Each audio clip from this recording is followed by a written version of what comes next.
Taiwanese smartphone maker Asus on Monday announced the global debut of Zenfone Max Pro M1 from India, which is the first device from the company to be co-marketed and distributed online on Flipkart. The device comes with Qualcomm Snapdragon 636 processor and a massive 5000 mAh battery that claims to give up to 42 hours of talk time, 28 hours of browsing, 199 hours of music playback, and 20 hours of video playback in a single charge.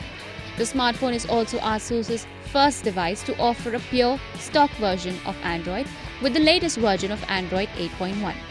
Asus Zenfone Max Pro M1 will be available in two variants, 3GB or 32GB for 10,999 and the 4GB or 64GB for Rs 12,999 on Flipkart from 3rd May.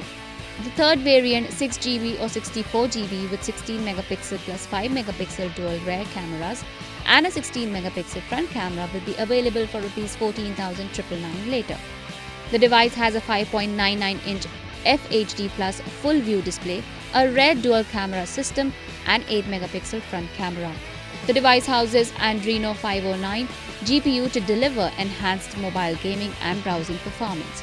Zenfone Max Pro M1 features a 5-magnet speaker driven by a NXP smart amplifier that delivers higher volume with lower distortion. Zenfone Max Pro M1 can shoot video at up to 4K UHD resolution and comes with two SIM slots supporting 4G LTE and an additional microSD slot to expand storage by up to 2 TB. IANS report. Subscribe to our channel. Just click on the bell icon for all the latest updates.